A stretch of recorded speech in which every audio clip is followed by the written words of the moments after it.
तो हेलो दोस्तों, कैसे हैं आप सभी लोग। स्वागत है आप सभी का आज के इस वीडियो में, जो कि इंजीनियरिंग फिजिक्स पे लेक्चर नंबर 2 रहने वाली है।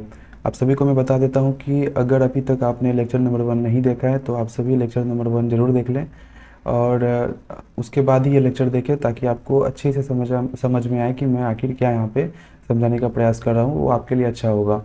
और साथ ही साथ मैं कहना चाहूँगा कि आप ये लेक्चर पूरा देखें, बीच में ना छोड़ें। ऐसे में फिर दिक्कत हो जाती है कि बच्चे ऐसे करते हैं बार बार कि 10 मिनट का ब्रेक लेते हैं, वो 10 मिनट का ब्रेक 1 घंटा में, कभी कभी तो 1-2 दिन में बदल जाता है। ठीक है, तो चलिए बिना टाइम वेस्ट किए हम लोग शुरू करते हैं आज का लेक्चर। देखिए, लास्ट लेक्चर में जो हमने पढ़ाई की थी वो थोड़ा मैं रिकैप कर लेता हूँ। Recap of lecture 1। तो लास्ट लेक्चर में हमने क्या पढ़ा था, मोशन के बारे में जाना था कि मोशन क्या क्या है। उसके बाद फिर हमने रेस्ट के बारे में जाना और उसके बाद हमने पढ़ा था फ्रेम ऑफ रेफरेंस के बारे में। ठीक है, तो मोशन के बारे में हमने ये देखा था कि अगर कोई बॉडी समय के साथ अपना पोजीशन चेंज करती है तो रेस्ट मोशन में कहलाएगी, और अगर नहीं करती है तो रेस्ट में कहलाएगी। और साथ ही साथ यह दोनों चीज़ रिलेटिव होता है।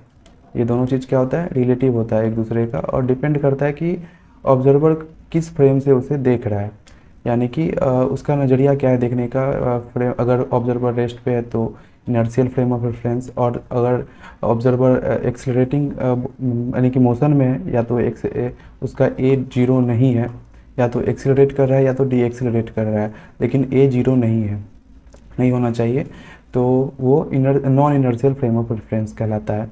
तो ये सभी ऑब्जर्वर पे डिपेंड करता है कि वो कहाँ से देख रहा है। तो ये तो लेक्चर 1 में हमने देखा था, लेकिन आज जो हम पढ़ने वाले हैं वो जानेंगे कि relationship between frame of reference and किसके बारे में, कोऑर्डिनेट सिस्टम के बारे में। ठीक है ना, आखिर इन दोनों के बीच में क्या रिलेशन है, इसके बारे में हम जानेंगे। उसके बाद फिर हम कोऑर्डिनेट सिस्टम में ही एक कोऑर्डिनेट सिस्टम में आपको आज पढ़ाऊंगा। देखिए, आगे का जो टॉपिक है रोटेटिंग कोऑर्डिनेट सिस्टम, उससे पहले मैं आपको ये 3 कोऑर्डिनेट सिस्टम आपको मैं पढ़ाना चाहूँगा। एक होता है कार्टेशियन, और फिर एक होता है कौन सा, सिलेंड्रिकल, और एक होता है स्फेरिकल। ठीक है ना, ये आपके लिए ज़रूरी भी है। क्यों ज़रूरी है ये, अगर आप जैसे ही अगर नेक्स्ट सेमेस्टर में अगर आप जाओगे तो वहाँ पे आपको बहुत सारे सब्जेक्ट में ये कोऑर्डिनेट सिस्टम आपको यूज होते हुए दिखेंगे, जो कि बहुत ही इम्पोर्टेंट हो जाता है। इसीलिए मैं चाहता हूँ कि थोड़ा एक्स्ट्रा मैं कंटेंट डिलीवर कर रहा हूँ। ये ज़्यादा बड़ा बड़ा नहीं होगा, बहुत बहुत ही आसान होगा। बस जो जो मेन पॉइंट्स है वो आपको ध्यान रखने हैं और आपको थोड़ा रिवाइज कर लेना है। उसके बाद फिर मैं रोटेटिंग कोऑर्डिनेट सिस्टम और आगे का टॉपिक मैं पढ़ाऊँगा। तो आज हमारा ये एम रहने वाला है। तो चलिए शुरू करते हैं आज का पहला। तो पहला क्या है, पहला एम है हमारा, हम लोग पढ़ेंगे relation between frame of reference and coordinate system. ठीक है, देखिए फ्रेम ऑफ रेफरेंस और कोऑर्डिनेट सिस्टम जो है वो दोनों ही एक अलग चीज़ है।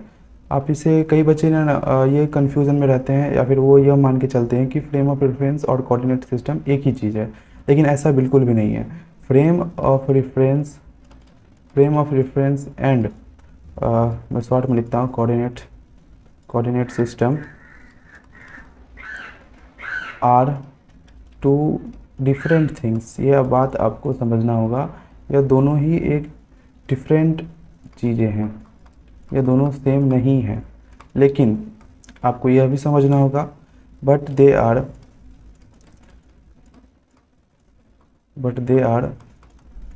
Interlinked to each other. क्या है ये दोनों इंटरलिंक्ड टू ईच अदर, और ये बहुत डीपली है। ठीक है ना, ये दोनों आपस में जुड़े हुए हैं, लेकिन अलग चीज़ें हैं। आपको ये दोनों चीज़, frame of reference and coordinate system are two different things. ठीक है, but they are interlinked to each other, लेकिन ये दोनों एक दूसरे से जुड़े हुए हैं, बहुत ही डीपली जुड़े हुए हैं। चलिए मैं आपको आगे भी समझाऊंगा। तो सबसे पहले हम लोग फ्रेम ऑफ रेफरेंस के बारे में थोड़ा सा और जान लेते हैं कि फ्रेम ऑफ रेफरेंस क्या था। देखिए, फ्रेम ऑफ रेफरेंस एक फिजिकल इन्वायरमेंट, ठीक है ना, एक ऐसा, या फिर आप इसको ऐसे दृष्टिकोण, एक दृष्टिकोण भी आप इसे समझ सकते हैं कि फ्रेम ऑफ रेफरेंस एक तरह का दृष्टिकोण है, जिससे ऑब्जर्वर ऑब्जर्व करता है मोशन को। उसका एक नज़रिया होता है देखने का, कि वो किस प्रकार से ऑब्जेक्ट को देख रहा है, कैसे ऑब्जर्व कर रहा है, वो होता है फ्रेम ऑफ रेफरेंस। तो मैं यहाँ पे लिखता हूँ, this is the physical environment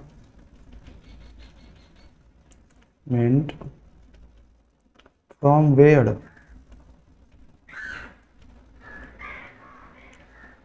you observe और view समथिंग। किसी भी चीज़ को आप होते हुए, या किसी भी चीज़ को जो आप देखते हो, वो फ्रेम ऑफ रेफरेंस है। इट इज़ जस्ट लाइक, क्या बोलते हैं इसको, नज़रिया, हाँ, दृष्टिकोण, या दृष्टिकोण भी अगर सही से समझे तो आपका देखने का क्या दृष्टिकोण से आप उसे देख रहे हो, वो बॉडी किस प्रकार से बिहेव कर रही है, वो एक फ्रेम ऑफ रेफरेंस कहलाता है, ठीक है ना। इट इज़ एक और बात, it define the state define the state that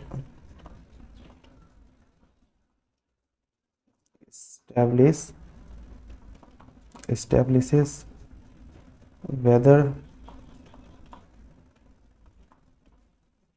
the observer is standing और इन मोशन। ये फ्रेम ऑफ रेफरेंस हमें बताता है कि ऑब्जर्वर रेस्ट पे है या मोशन में है, ठीक है। ये होता है फ्रेम ऑफ रेफरेंस। लेकिन अगर हम लोग जाएंगे कोऑर्डिनेट सिस्टम के पास, मतलब कि इसको हम समझेंगे, अगर ये कोऑर्डिनेट सिस्टम क्या है, कोऑर्डिनेट सिस्टम को अगर हम समझने का प्रयास करें तो ये एक मैथमेटिकल टूल की तरह है, ठीक है ना। It is a mathematical tool, mathematical tool which is used to determine the position of object या कोई थिंग्स, कोई भी तरह का बॉडी हो या फिर थिंग्स हो या फिर पॉइंट हो, स्पेस में अगर कोई पॉइंट है तो उसका हम पोजीशन डिस्क्राइब करने के लिए इसका यूज करते हैं, ठीक है। और ये कितने तरह का होता है, मैंने आपको पहले बताया था, ये टोटल 3 टाइप के होते हैं। एक होता है कार्टेशियन, इसको आप रेक्टेंगुलर का कोऑर्डिनेट सिस्टम भी कई बच्चे उसको बुलाते हैं, या हम लोग बुलाते हैं कार्टेशियन कोऑर्डिनेट सिस्टम। एक होता है फिर कौन सा, स्फेरिकल, और एक होता है सिलेंड्रिकल, ठीक है। ये दोनों हम बाद में जानेंगे, स्फेरिकल और सिलेंड्रिकल। पहले आज हम जो जानने वाले हैं वो है कार्टेशियन कोऑर्डिनेट सिस्टम। देखिए, इसका फ्रेम ऑफ रेफरेंस और कोऑर्डिनेट सिस्टम में तो मैंने आपको बता दिया क्या रिलेशन है। मैं एक बार आपको फील कराने का प्रयास करता हूँ, ठीक है। आप एक एग्जांपल लो, मैं जो आपको बताता हूँ बस वो ऑब्जर्व करो। देखो, आप लोग अभी किसी रूम में बैठे होंगे, आप बस एक कोना को देखिए, और कोना को जैसे ही आप देखिएगा तो आपको कुछ ऐसा दिखेगा, ये कुछ ऐसा दिखेगा। इसको मान लीजिए x, y, z, ये आपका हो गया कार्टेशियन कोऑर्डिनेट सिस्टम एक तरह से, ठीक है ना। अब मान लीजिए आप उस रूम में किसी एक पॉइंट को ऑब्जर्व करिए। मान लीजिए यहाँ पे कोई एक पॉइंट है, ये पूरा एक रूम है, और ये एक रूम का एक कोना है, ठीक है ना, ये ओरिजिन है। और मैं आपको कह रहा हूँ कि आप कोई भी पॉइंट मानिए, इस पूरे रूम में से कहीं पे भी एक पॉइंट मान लीजिए। तो आप अभी क्या है, आप अभी रेस्ट में होंगे। तो पहले तो आपका फ्रेम ऑफ रेफरेंस ये डिफाइन हो गया कि आप इनर्शियल फ्रेम ऑफ रेफरेंस में हैं। उसके बाद अगर आप एक पॉइंट को मानते हो पी को, तो आप उस ओरिजिन से आप देखोगे कि कितना दूरी पे है, उसका दूरी एक्स से कितना है, उसका दूरी वाई से कितना है, उसका दूरी जेड से कितना है। तो आप ये समझ रहे हैं कि फ्रेम ऑफ रेफरेंस और कार्टेशियन कोऑर्डिनेट सिस्टम में क्या रिलेशन है। फ्रेम ऑफ रेफरेंस हो गया आपका पोजीशन, आप किस कहाँ से उसे देख रहे हो, और देखने के बाद आपको एक कोऑर्डिनेट सिस्टम का यूज आपको आएगा, ताकि आप उस फ्रेम ऑफ रेफरेंस में उस कोऑर्डिनेट सिस्टम को अटैच करके आप उस ऑब्जेक्ट का सब सारे पोजीशन, वेलोसिटी, जो भी कुछ आपको डिटरमाइन करना है वो आप बता सको। तो ये होता है रिलेशन। उम्मीद करता हूँ कि आपको यह समझ में आया होगा। तो आज का जो सबसे मेन टॉपिक है कौन सा, कार्टेशियन कोऑर्डिनेट सिस्टम। कार्टेशियन, देखिए राइटिंग पे अभी मत जाइएगा, मैं अभी मैंने स्टार्ट ही किया है, अभी थोड़ा टाइम लगेगा, ये सुधर जाएगा। मैं कोशिश कर रहा हूँ उसको सुधारने का, कि इस पर थोड़ा लिखने में मुझे थोड़ा अभी प्रैक्टिस कम है, लेकिन धीरे धीरे हो जाएगा, आपको उसका टेंशन नहीं लेना है। आपको कंटेंट पे ध्यान देना है और समझने पे ध्यान देना है, ठीक है। कार्टेशियन कोऑर्डिनेट सिस्टम, ठीक है। तो चलिए एक बार मैं पहले कार्टेशियन कोऑर्डिनेट सिस्टम यहाँ पे बना लेता हूँ, 1 मिनट।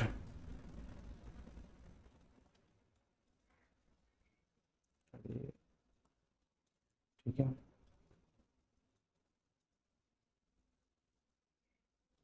ठीक है। और ये बन गया हमारा क्या, कोऑर्डिनेट सिस्टम। और आप ये जानते हैं कि ये सभी एक दूसरे के कितना 90 डिग्री पे होता है, ये आप जानते हो। इसको मैंने बोला x, इसको बोला मैंने y, इसको बोला मैंने z, ठीक है। ये एक कार्टेशियन कोऑर्डिनेट सिस्टम है। ये होता है ओरिजिन, और इसका हमेशा ओरिजिन O से रिप्रेजेंट मैं कर रहा हूँ, और इसका कोऑर्डिनेट हमेशा 0 0 0 होता है रेफरेंस के तौर पे, ठीक है। और साथ ही साथ मान लीजिए स्पेस में कोई पॉइंट P है, और यहाँ से ओरिजिन से मैं इसे अटैच करता हूँ, कनेक्ट करता हूँ, और इसको मान लीजिए मैं वेक्टर A बोलता हूँ।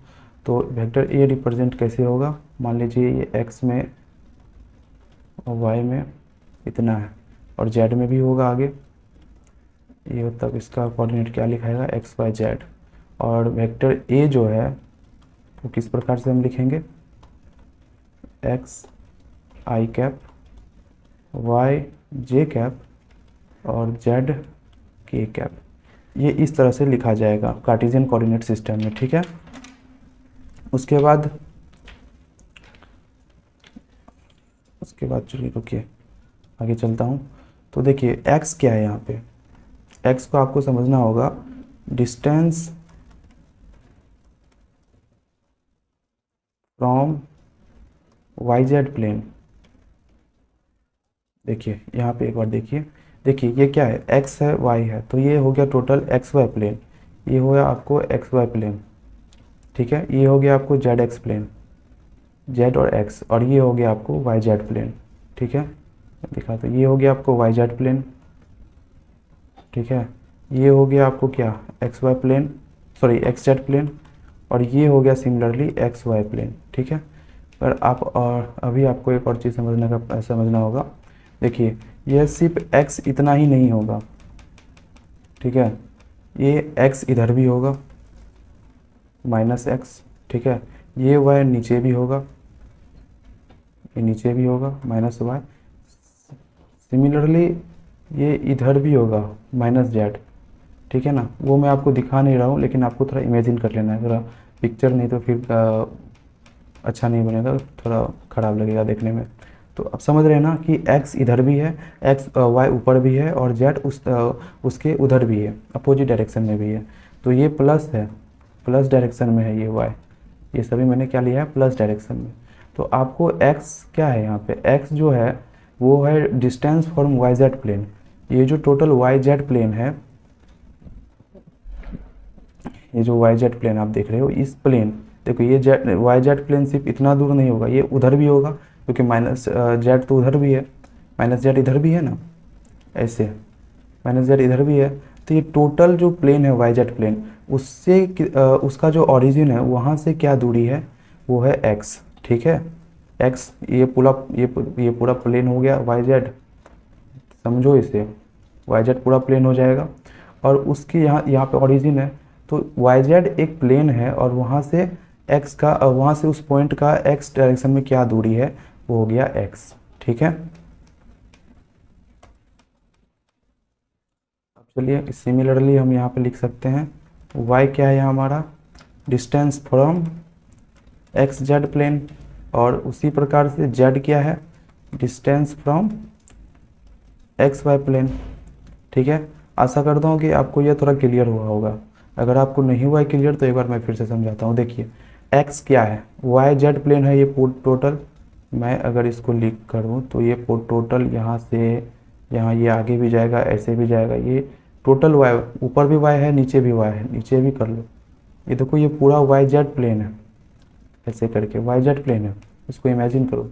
ठीक है, ये वाई जेड प्लेन में जो एक्स, ये जो पॉइंट P है, इसका यहाँ से वाई जेड प्लेन के ओरिजिन से क्या डिस्टेंस है, वो हो जाएगा x, ये हो जाएगा x। सिमिलरली y क्या है हमारा, वह है एक्स जेड प्लेन से, एक्स जेड प्लेन से डिस्टेंस। अब देखो एक्स जेड, सिमिलरली फिर ये इसे इमेजिन करो, ये पूरा एक्स जेड प्लेन है, ये पीछे भी होगा, ऐसे करके पीछे भी होगा ना, ये ऐसे करके पीछे भी होगा।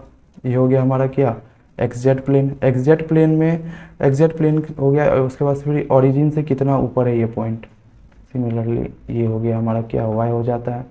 तो ये मैं समझाने का प्रयास कर रहा हूँ। सिमिलरली जेड क्या होगा, एक्स वाई प्लेन से डिस्टेंस, ये जो एक्स वाई प्लेन है इससे डिस्टेंस कितना है वाई जेड डायरेक्शन में, वो हो गया हमारा जेड। तो यहाँ तक आपको समझ में आ गया होगा। तो चलिए इसका कुछ आपको कुछ चीज़ें आपको ध्यान रखनी होगी। इसका कैलकुलस एलिमेंट, ये आपको यूज होगा आगे। कैलकुलस एलिमेंट देखिए, कैलकुलस एलिमेंट कहने का अर्थ है कि हम लोग अगर एक dx लेंथ का या फिर dx लेंथ का एक एलिमेंट हम कंसिडर करें इस ऐसे कोऑर्डिनेट सिस्टम में, कार्टेशियन कोऑर्डिनेट सिस्टम में, तो हम फिर क्या लिखेंगे, ये जैसे कि डिफरेंशियल। आपको हमेशा एक एलिमेंट आगे जाके बहुत सारे इंटीग्रेशन डिफरेंशिएशन में आपको ये एज्यूम करना होगा, तो आप यही एज्यूम करेंगे। अगर डिफरेंशियल लेंथ कहेगा एज्यूम करने के लिए, तो हो जाएगा क्या, dl लेंथ हो जाएगा। और dl लेंथ को हम किस प्रकार से लिख सकते हैं, dl हो जाएगा क्या, dx आई कैप, और उसके बाद फिर प्लस dy जे कैप और dz के कैप, ये हो जाएगा आपको डिफरेंशियल लेंथ dl। उसी प्रकार से फिर आपको एक और हो जाएगा differential surface area, differential surface area. ये देखिए ये प्लेन पे डिपेंड करता है। 4xy प्लेन के लिए एरिया क्या हो जाएगा, dx इंटू डी वाई। चलिए मैं इसे समझाता हूँ पहले। आप चलिए xy प्लेन को देखिए, कहाँ गया ये xy प्लेन क्यों, xy प्लेन के लिए एरिया क्या हो जाएगा, dx इंटू डी वाई। क्योंकि अगर मान लीजिए कोई एलिमेंट मैं यहाँ पे कंसिडर करता हूँ, मान लीजिए यहाँ पे कोई एलिमेंट है, ठीक है, इसका मैं पूछता हूँ, ये लेंथ अभी देखिए बहुत छोटा है, बहुत छोटा है। अगर मैं आपसे ऐसे एरिया पूछूँ तो क्या हो जाएगा, इसका सरफेस एरिया क्या हो जाएगा, y इंटू एक्स। ठीक है, और ये बहुत छोटा हो जाएगा, बहुत छोटा हो जाएगा, तो क्या हो जाएगा, dx इंटू डी वाई। तो यही पे है, वही मैं यहाँ पे कहने का प्रयास कर रहा हूँ कि xy प्लेन में है तो dx into d y. For y z plane में अगर हम कोई एलिमेंट कंसिडर कर रहे हैं तो उसका सरफेस एरिया क्या हो जाएगा, d y into d z. और सिमिलरली अगर हम फोर जेड एक्स प्लेन में अगर हम बात करेंगे तो वहाँ पे सरफेस एरिया क्या हो जाएगा, D Z into D x. ठीक है, ये हो गया आपको डिफरेंशियल सरफेस एरिया। उसके बाद फिर एक और चीज़ आता है, ये इम्पोर्टेंट है, डिफरेंशियल वॉल्यूम। डिफरेंशियल वॉल्यूम देखिए, dv कोई भी एलिमेंट अगर हम कंसिडर करेंगे कार्टेशियन कोऑर्डिनेट सिस्टम में, ठीक है ना, मान लीजिए ये कार्टेशियन कोऑर्डिनेट सिस्टम है, इस एक मिनट रुकिए, मेरे पास इससे अच्छा आइडिया आपको समझाने के लिए। कहाँ गया क्यूब, अच्छा क्यूब नहीं है, चलिए बना लेते हैं। देखिए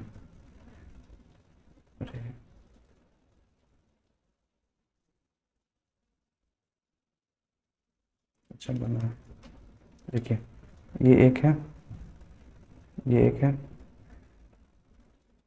चलिए अब इसे हम जोड़ते हैं। मान लीजिए एक क्यूब है ये, ठीक है ना, और ये क्यूब है, और ये देखिए ये हो जाएगा y, ये हो जाएगा x, और ये हो जाएगा z एक्सिस। ये मान लीजिए बहुत बहुत छोटा है, बहुत छोटा है एकदम, dx समझिए ना, मतलब कि बहुत छोटा। तो डिफरेंशियल एलिमेंट है ये, एक एलिमेंट है जो बहुत ही छोटा है, dx लेंथ का, इसका इधर x में इसका dx लेंथ है, ठीक है। y में ये dy है, dy लेंथ है, और dz इसका ये है z में डिस्टेंस ओरिजिन से, ये मान लीजिए ओरिजिन है। मैं अगर आपसे पूछूँ इसका डिफरेंशियल इसका वॉल्यूम बताओ कितना होगा, तो आप क्या कहोगे? Length into breadth into height, यही होता है ना। तो dx into dy into dz अगर मैं लिखूँ तो क्या हो जाएगा? ये डिफरेंशियल वॉल्यूम, ठीक है। यहाँ तक आपको समझ में आ गया होगा। चलिए एक मैं कॉन्सेप्ट बताना चाहूँगा कि एक कॉन्सेप्ट आता है इसमें,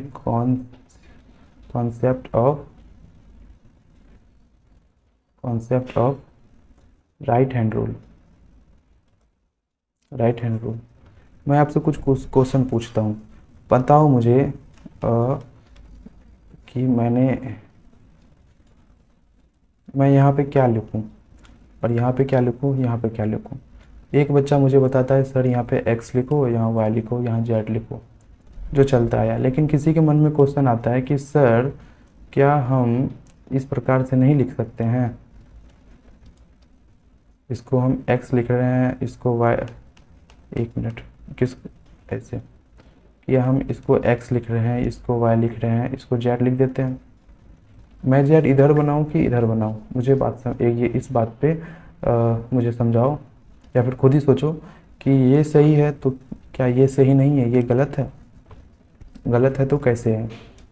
देखो, इसको जानने के लिए आपको समझना होगा। अगर आपको कोई दिया हुआ है ऐसे करके, आपको समझना है कि क्या किधर क्या लिखें, या फिर हम x को इधर लिख सकते हैं, y को ऊपर लिख सकते हैं, तो z को किधर लिखेंगे, इस प्रकार से।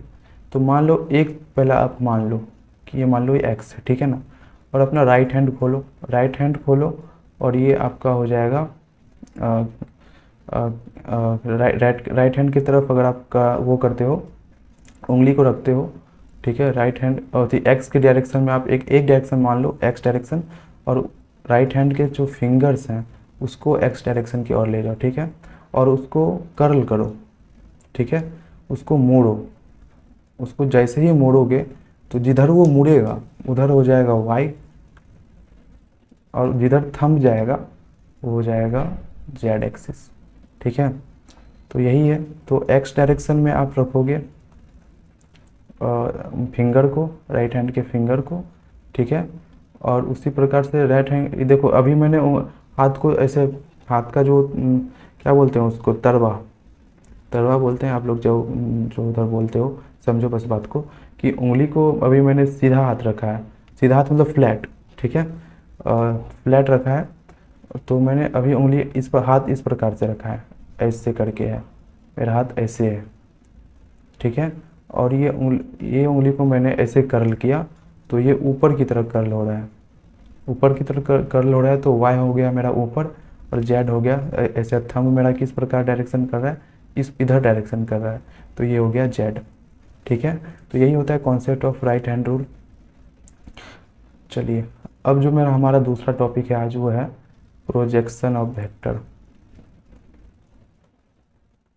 प्रोजेक्शन ऑफ वेक्टर, इसके बारे में हम जान लेते हैं। प्रोजेक्शन ऑफ वेक्टर क्या होता है? प्रोजेक्शन ऑफ वेक्टर अगर मैं समझाऊँ तो पहले मैं एक क्वेश्चन पूछता हूँ। मान लीजिए ये दो वेक्टर है, ये वेक्टर b है और ये वेक्टर a है। मुझे बताओ प्रोजेक्शन क्या होगा, a का b पे और b का a पे। देखिए प्रोजेक्शन कहने का जो सामान्य अर्थ है वो है वेक्टर a की परछाई या साया वेक्टर b पे, ठीक है ना। इधर से मान लो, इधर से मैं अगर टॉर्च दूँ, टॉर्च की रोशनी दूँ, ऐसे टॉर्च की रोशनी दूँ, तो वेक्टर ए की क्या परछाई बन रही है वेक्टर बी पे, ठीक है ना, वही होता है projection of a on vector b. तो ये हमेशा आपको याद रखना है कि ए का अगर हम बी पे ले रहे हैं तो इधर थीटा है, तो थीटा की तरफ ये हो जाएगा ए कॉस थीटा, ठीक है, ये आपको याद रखना है, ठीक है, ये ओ मान लीजिए। उसी प्रकार से बी हो गया, तो बी पे देखिए आप इस प्रकार से मारोगे, सीधा एक लकीर करो, सीधा लकीर, सीधा लाइन, और ये यहाँ से यहाँ तक डिस्टेंस जो होगा, देखिए वेक्टर बी है और ये थीटा है, तो ये आपको याद रखना है बी कॉस थीटा होता है, ठीक है, यही होता है। अगर मैं लिखूँ projection of vector a on vector b, तो मैं क्या लिखूँगा, ए कॉस थीटा, ठीक है। और उसी प्रकार से अगर मैं लिखूँ projection of vector B on ए, तो क्या हो जाएगा, ये हो जाएगा बी कॉस थीटा। चलिए मैं एक और बात आपसे पूछता हूँ, आप दो वेक्टर है, ये दो वेक्टर है ए और बी, ये दो वेक्टर है ना, और ये थीटा एंगल, दोनों के बीच का एंगल थीटा है। मैं पूछता हूँ, आपने डॉट प्रोडक्ट पढ़ा होगा क्लास 11th में, ए डॉट बी मुझे बता दो, तो आप क्या बताओगे, ए बी कॉस थीटा, ये बताओगे। अब मैंने क्या बताया था, देखिए उल्टा हो गया यहाँ पे, इसको मैंने ए माना है और इसको मैंने बी माना है, ठीक है। ए बी कॉस थीटा होता है, ये डॉट प्रोडक्ट आपने पढ़ा हुआ क्लास 11th की है। तो अब मुझे बताओ कि मैं यहाँ से अगर लिखूँ ए कॉस थीटा क्या होगा, ए कॉस थीटा क्या हो जाएगा, A vector in dot B vector upon B का मैग्नीट्यूड, ठीक है। अब लेकिन ए कॉस थीटा क्या था, ए कॉस थीटा क्या है, ये है प्रोजेक्शन ऑफ, शॉर्ट में लिख रहा हूँ, projection of vector a on vector b, यही तो है ये ए कॉस थीटा। तो ये क्या आ गया हमारा, a dot b upon b, ठीक है। सिमिलरली अगर मैं लिखूँ प्रोजेक्शन ऑफ बी ऑन ए, तो मैं यहाँ पे फिर से क्या लिख सकता हूँ कि बी कॉस थीटा होता है, मैंने यहाँ पे आपको बताया है इस स्लाइड पे बताया है, बी ऑन ए क्या होता है, बी कॉस थीटा होता है, तो ये बी कॉस थीटा है। तो यहाँ पे बी कॉस थीटा क्या हो जाएगा, देखिए बी कॉस थीटा क्या हो जाएगा, बी कॉस थीटा हो जाएगा क्या, ए डॉट बी अपॉन ए का मैग्नीट्यूड, यही तो होगा। तो आपको ये भी ध्यान रखना है कि अगर projection of a on b पूछ लिया, तो ये ए कॉस थीटा होता है, और ए कॉस थीटा किसके इक्वल होता है, इसके, ये कहाँ से आया, तो ये डॉट प्रोडक्ट से आया, ये दोनों डॉट प्रोडक्ट से आया है। तो आपको ये भी फार्मूला याद रखना होगा, ठीक है। चलिए मैं इस पर एक न्यूमेरिकल देता हूँ आप सभी को।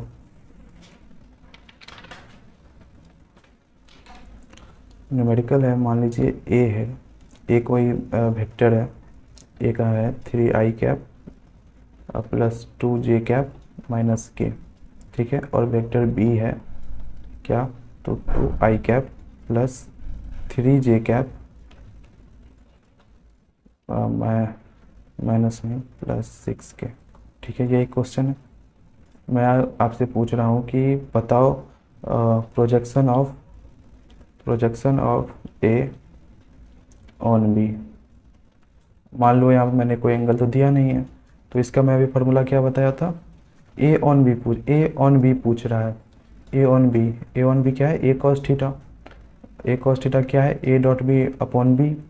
तो मैं यहाँ पे डायरेक्ट लिख सकता हूँ कि a dot b upon b, ये वेक्टर, और ये डॉट प्रोडक्ट तो आपको करना आता है कि ये एक्स को एक्स से मल्टीप्लाई करो, इसको इससे मल्टीप्लाई करो, इसको इससे मल्टीप्लाई करो, तो यहाँ पे क्या हो जाएगा, 3 इंटू 2 प्लस 2 इंटू 3, आपको प्लस ही लिखो, अब कोई दिक्कत नहीं है। अब देखो -1, एक मिनट इसको थोड़ा छोटा करना है, -1 इंटू क्या हो जाएगा, +6, प्लस 6 क्या मतलब डायरेक्ट 6 ही लिखता हूँ, इसको फिर ब्रैकेट में कर दो अपॉन, देखिए वेक्टर बी का मैग्नीट्यूड लेना है। मैग्नीट्यूड किस प्रकार लेते हैं आपको पता होना चाहिए। रूट अंडर 2 का स्क्वायर प्लस 3 का स्क्वायर प्लस 6 का स्क्वायर, और इसको अगर आप सॉल्व करोगे तो ये टोटल कितना आ जाएगा 6/7। ठीक है, यहाँ तक हो गया।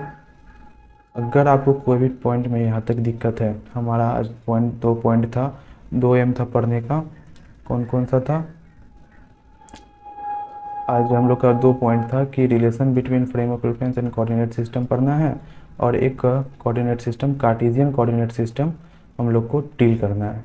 तो हम लोग ने ये दोनों टॉपिक आज अच्छे से पढ़ लिया है, और आप सभी को अगर कोई भी दिक्कत है तो आप सभी इसको अच्छे से आप अगर कोई डाउट है तो आप सभी कमेंट बॉक्स में पूछिएगा, मैं वहाँ पे क्लियर करने का प्रयास करूँगा, नहीं तो डाउट सेशन भी मैं लूँगा। इससे पहले वाला वीडियो अगर आपने नहीं देखा है तो उसे देख लीजिएगा। और देखिए ये तीनों कोऑर्डिनेट सिस्टम पढ़ाने का मेरा एक ही लक्ष्य है कि आपको अगले सेमेस्टर में अगर ये घूम के आए तो आपको दिक्कत नहीं हो, क्योंकि फर्स्ट ईयर पूरी तरीके से बेस होता है आपकी इंजीनियरिंग का। अगर ये आपका थोड़ा डमाडोल रहा तो फिर आगे आपको दिक्कत होगा। तो छोटा छोटा लेक्चर ही रहने वाला है इस पर। तो आप सभी पहले ये दोनों अब जो 2 कोऑर्डिनेट सिस्टम बच रहे हैं, सिलेंड्रिकल और स्फेरिकल, मैं वो उसका लेक्चर मैं उन दोनों को मैं एक ही लेक्चर में लूँगा, कंबाइंड लेक्चर नंबर 3 में। उसके बाद फिर मैं अगले टॉपिक में जाऊँगा जो कि आपका रोटेटिंग कोऑर्डिनेट सिस्टम और कोरेलिसिस फोर्स और सेंट्रीपिटल फोर्स, एक्सीलरेशन और वेदर सिस्टम, ये सब है। तो आप सभी इसको अच्छे से देख लीजिए, नोट डाउन कर लीजिए। अगर किसी प्रकार का डाउट है तो आप ज़रूर पूछ लीजिए कमेंट बॉक्स में, और साथ ही साथ इसे शेयर करिए और सपोर्ट दिखाइए। मैं बहुत ही जल्दी वरदान सीरीज में इंजीनियरिंग मैथमेटिक्स भी स्टार्ट करने वाला हूँ, और इंजीनियरिंग फिजिक्स तो पैरेलली चलेगा ही, कम से कम 2 सब्जेक्ट चलेगा। उसके बाद फिर अगर एग्ज़ाम आपका नज़दीक आ गया जुलाई तक में, तो मैं फिर से एक और अलग से सीरीज चलाऊँगा जिसमें सिर्फ इंपॉर्टेंट टॉपिक्स, क्वेश्चन और पीवाईक्यू रहेगा, जिस तरह से मैंने आपको फर्स्ट सेमेस्टर में बताया था। ठीक है, तो आप सभी इस चैनल को सब्सक्राइब कर लें अगर नए हैं तो, और वीडियो को लाइक भी कर लें और फॉलो भी कर लें, और साथ ही साथ टेलीग्राम चैनल में ज्वाइन हो जाइएगा, और व्हाट्सएप चैनल में भी, वहाँ पे रेगुलर अपडेट्स BU की तरफ से जो भी रेगुलर अपडेट आते हैं जो कि पब्लिश नहीं किया जाता है वो वहाँ पे मैं आपको प्रोवाइड करता हूँ। बहुत बहुत धन्यवाद आप सभी का वीडियो देखने के लिए। मिलते हैं अगले वीडियो में।